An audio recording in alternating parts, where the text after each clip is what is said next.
Well, good morning, everyone. Thomas Montgomery here. We get together with our distribution partners and now our clients most weekday mornings at 8 o'clock Central.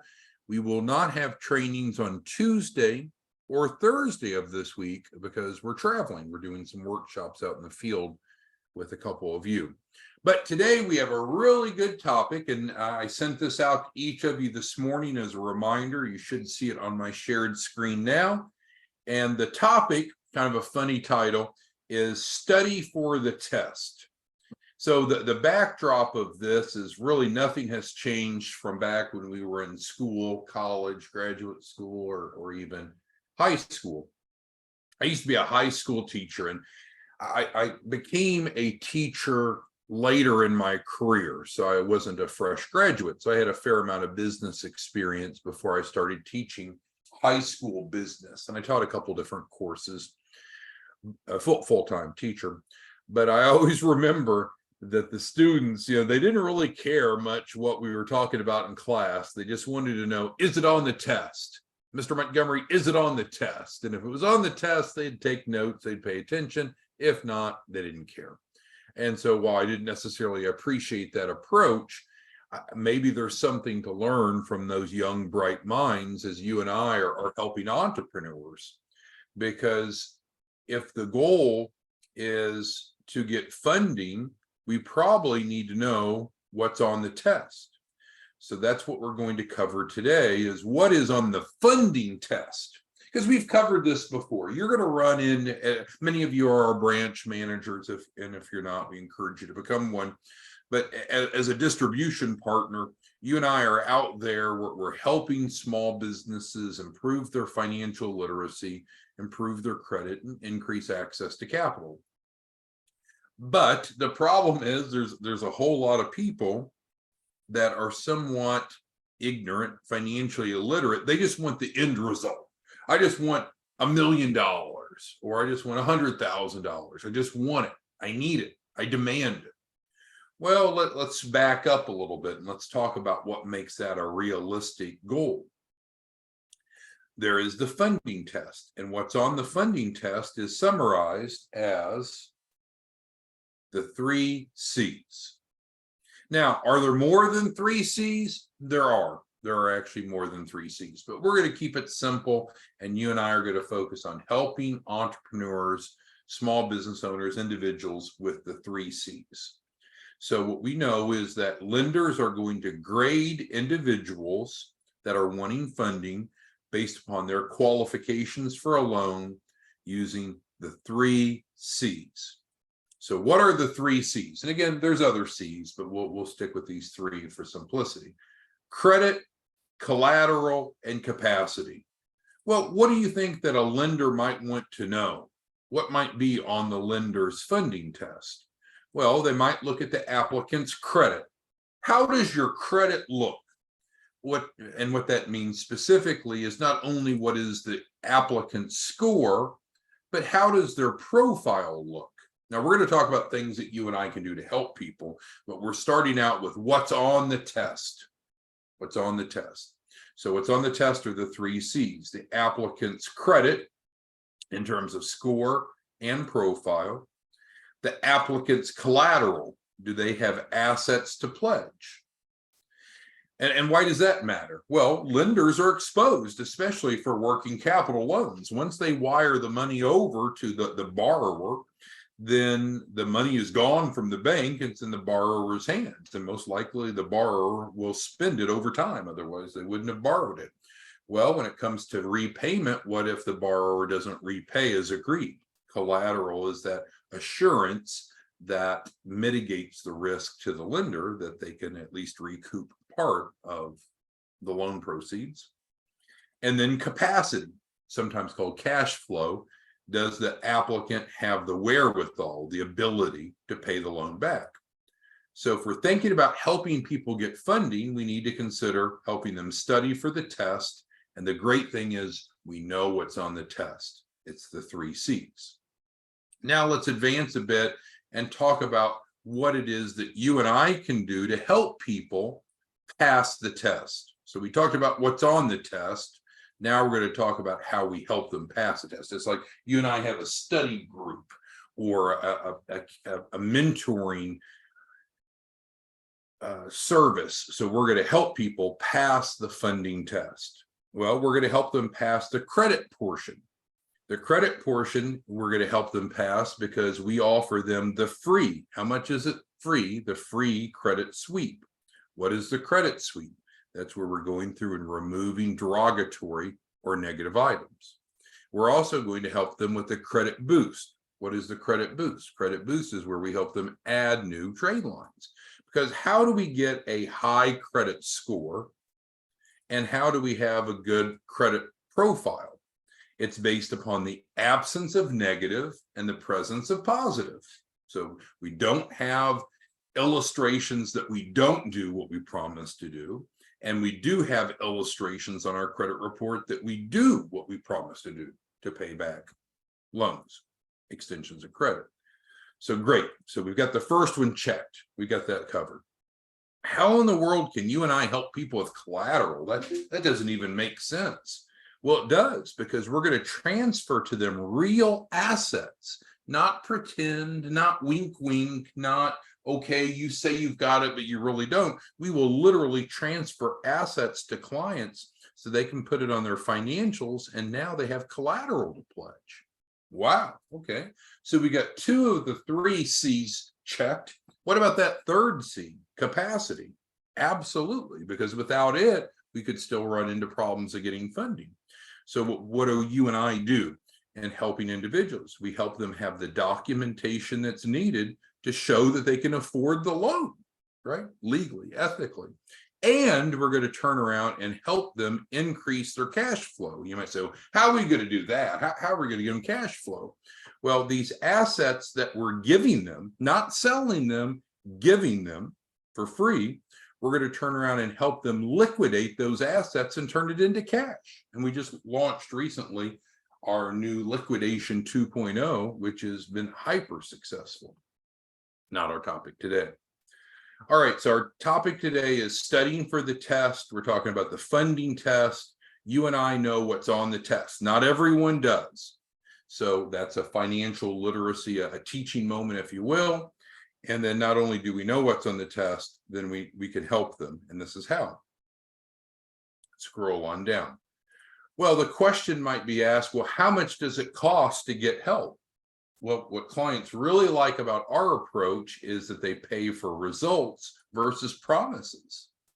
And with that, with the credit and funding program. So if you're one of our branches, that's the flagship program that you're taking out to the marketplace to help people, because we help them with their credit and we guarantee them at least $100,000 of funding. We guarantee that in writing. So what they're doing is they're paying a performance fee after they receive funding. When do they pay the performance fee? After they receive funding. Now, there is a small setup fee, and you determine that. You're the branch owner, so you determine what the setup fee is. It's refundable regardless, but they're paying after they receive funding, just like if you've ever bought or sold a house. When did you pay the realtors? At closing, right? You're at the title company, and they're paid after the transaction. Next question is, well, is there any risk to the client? Absolutely not. We have a 100% legally compliant process. Our agreements are in writing. So we make guarantees. I was talking to a client just this morning, and he signed up, but now it's like it's weird. It's like he didn't sign up, but he did. So he's like on the fence, and it's like, but his name is Domingo. It's like, Domingo, you realize that we're on the hook, right? We contracted with you. We have to provide you $100,000. That's a written guarantee we've made to you. Now, Domingo, you also made some promises, of course, but you understand we're on the hook here. We must deliver what we promised to do. We're not going to breach the contract. So our approach is legal and it's documented. We're 100%, additionally, we're 100% committed to client satisfaction. Now, truthfully, there's different ways you can measure client satisfaction. The way that we measure it is this, and you may have a different approach, but our approach to measuring client satisfaction is, do we do what we promise to do? And we need to do that. And we're not perfect. So if we skip something or miss something, client needs to let us know so we can resolve it. Same the other way. If the client doesn't do something that they promised to do, we need to let them know. If we don't do everything that we promised to do in the contract, the client and we don't resolve it, which is a shame on us, the clients agree to use arbitration. And I can tell you still yet, and I tell you this each time we have this discussion, and here we're having it on Monday, August 7th, 2023. We have never, ever had even one client say, guys, you didn't do what you promised to do, and file arbitration against us. So we're not perfect, but we strive for 100% client satisfaction. And if there's something that we've not done according to the agreement, we will resolve it. If not, we use an independent arbitrator. And frankly, we've never, ever had even one client say, you guys didn't do what you promised to do. Let's use arbitration to resolve it. So I think that's a great success.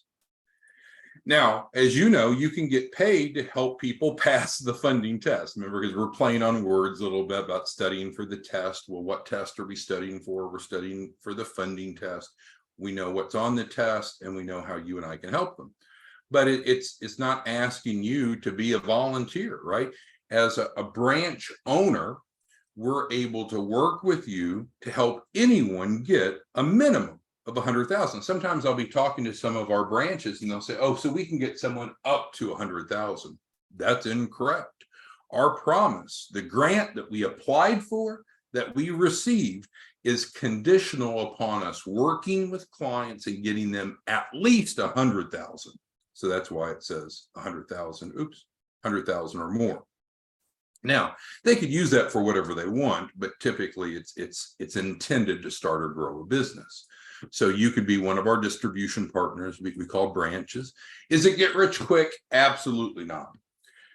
Again, back to Domingo this morning. So I was talking to Domingo, and he just got a part-time job. He didn't tell me where, and I didn't ask. We just got a part-time job because he's kind of having a downtime right now economically, and he was going to do, I guess, the drug screening. And I said, Domingo, that's fine, but you realize you also signed up as a branch, right? You know, Domingo, that you could make $2,000 today. I don't know what part-time job that you just got, but is it going to pay more than $2,000 today? So it's insanely good. As branches, you're paid daily, same day, up front. Now, this is actually a lowball number. Carlton, who is not on the training today, he'll probably listen to it afterwards. Carlton signed up 2 clients, I guess, over the weekend, but they're officially being booked today.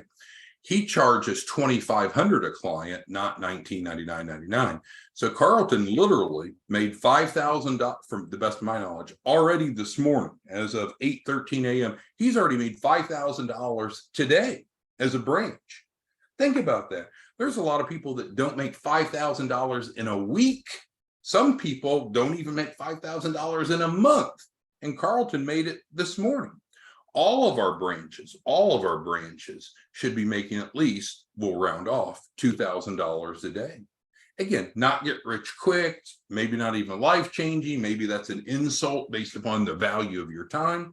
But a side gig to earn an extra $2,000 a day up front, plus you get another $10,000 or whatever you set their performance fee after they get funded. So from our perspective, that's not a bad side gig. And of course, you have our contact us information that's not changed. But let's open it up for questions. So who has questions on the funding test? Who has questions on what the 3 C's are? Maybe you're not clear on what it is that we do together to address the 3 C's. The time is yours. So we have 409 of you on the live Zoom today. Who has questions, comments, concerns? You're just going to type that into the Q&A box of Zoom. It's kind of like a chat box. Anyone have any questions? All right, well, as usual, good morning, Timothy. Timothy has the first question, and he's asking about these 3 C's. And what essentially, to paraphrase what he's asking, well, what's the credit needed? Well, it's not that simple because there's different lenders, there's different sources of capital, and each source of capital has their own test. So there's not one funding test. Each lender has their own criteria, and each lender may in fact have multiple different lending programs. So there could be different tests even within one lender. In general, Timothy, the 3 C's are the guiding principles, but what he's getting to, and it's true, is that there are some sources of capital that do not look at all 3 C's. There are some sources that only look at 2 of the 3. There are even some sources that only look at 1 of the 3 C's. So while the 3 C's are certainly relevant, Timothy brings out a good point. The test can differ by type of financing, by lender.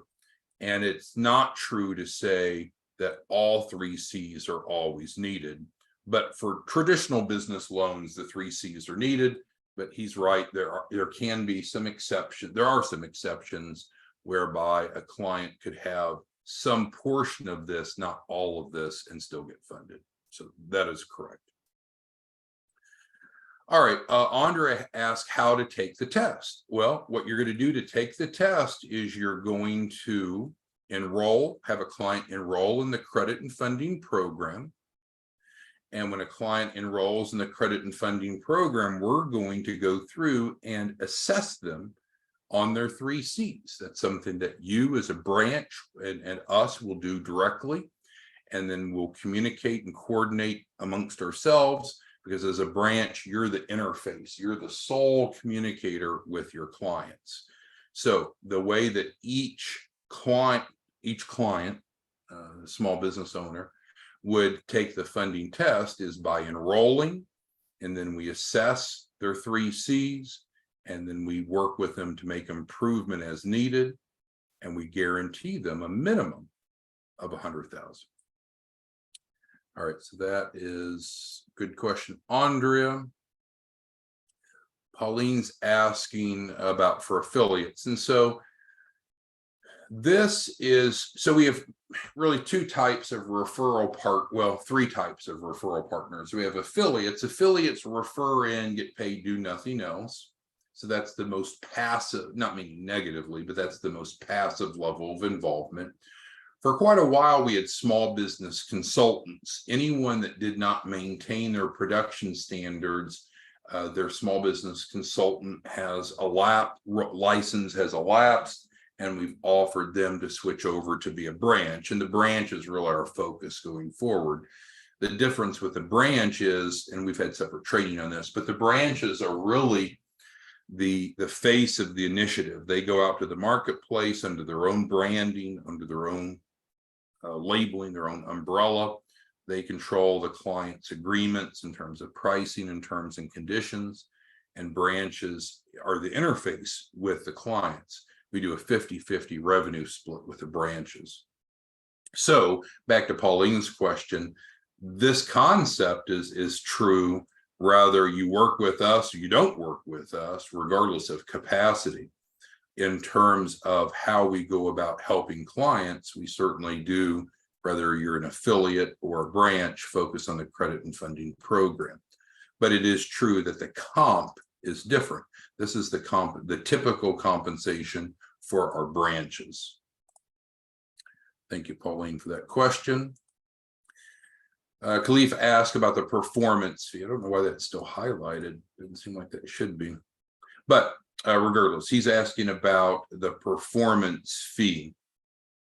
That is determined by the branch. So the branch determines what the refundable setup fee is, and the branch decides what the performance fee is. 10% is the norm, but we have some of you that are going higher than that, some of you going lower than that. Brian is not on the live training, otherwise we could pass the mic on to him and he could speak for a moment. But Brian is charging $3,500 on the front end, and Brian is charging a 50% performance fee. Well, 50% of 100,000 is 50,000. That's higher than probably what most of us would feel comfortable, but he's really smart and he's doing some amazing things with his clients. And so the point is, it's up to you. If you're the branch, you choose what the upfront is, which is a refundable deposit to the client, and you're choosing what the performance fee is. Khalif's question was a little bit simpler than that. He was just simply asking, is the performance fee applicable to each tranche of funding? And the answer is yes. Yes. Okay, so who else has questions? I'm sorry that still highlighted there. I don't know why that won't go away, but regardless, anyone have any questions, comments, concerns on our discussion of studying for the test, how it is we go about helping clients get approved for funding? It's not magic. It's not too good to be true. It's obviously not a scam. What we do is we help them improve their 3 C's. So we first assess their 3 C's, and then, hey, there's some of the highlighting going away. And then we go through and help them improve their 3 C's. That's what we do. That's our value proposition. Who has questions, comments, concerns on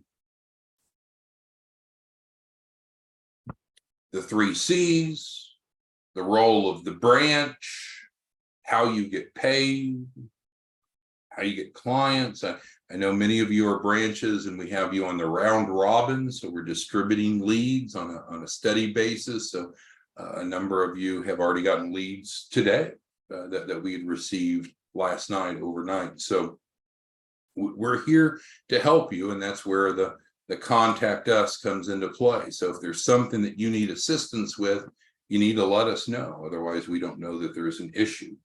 Each week as a branch, we should be helping. It doesn't have to be 1 client a day. I mean, that's the common goal. But if we're not helping at least 2 clients a week, then something's off, right? We're not very successful. So we need to figure out what that issue is. All right. Well, thanks, everyone. Now, we won't have training Tuesday or Thursday of this week because we're traveling. A number of you have asked us to come out and do workshops with you. So Tuesday and Thursday, we're traveling, but we will be back Wednesday morning and then also Friday. Thanks, everyone. Have a great day. Talk to you soon. Bye-bye.